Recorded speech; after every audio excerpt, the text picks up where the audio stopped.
Deuteronomy chapter 21. When you are in the land the Lord your God is giving you, someone may be found murdered in a field, and you don't know who committed the murder.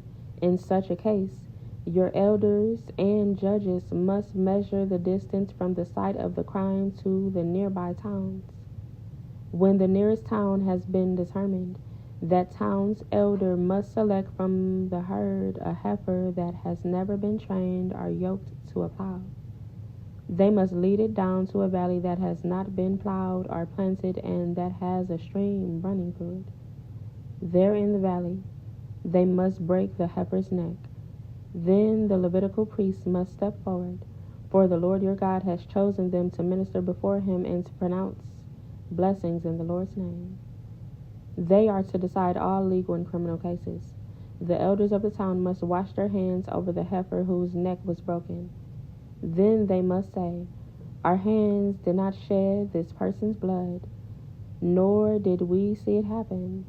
O Lord, forgive your people Israel, whom you have redeemed. Do not charge your people with the guilt of murdering an innocent person. Then they will be absolved of the guilt of this person's blood. By following these instructions, you will do what is right in the Lord's sight and will cleanse the guilt of murder from your community. Suppose you go to war against your enemies and the Lord your God hands them over to you, and you take some of them as captives. And suppose you see among the captives a beautiful woman, and you are attracted to her and want to marry her.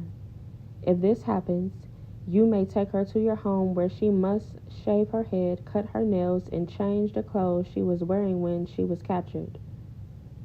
She will stay in your hometown, but let her mourn for her father and mother for a full month. Then you may marry her, and you will be her husband, and she will be your wife. But if you marry her and she does not please you, you must let her go free. You may not sell her or treat her as a slave, for you have humiliated her. Suppose a man has 2 wives, but he loves one and not the other, and both have given him sons. And suppose the firstborn son is the son of the wife he does not love. When the man divides his inheritance, he may not give the larger inheritance to his younger son, the son of the wife he loves, as if he were the firstborn.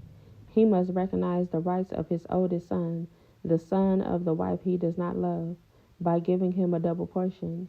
He is the first son of his father's virility, and the rights of the firstborn belong to him.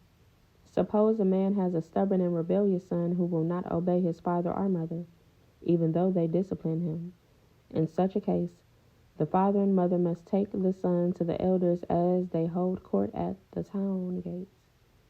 The parents must say to the elders, this son of ours is stubborn and rebellious and refuses to obey. He is a glutton and a drunkard. Then all the men of his town must stone him to death. In this way, you will purge this evil from among you, and all Israel will hear about it and be afraid.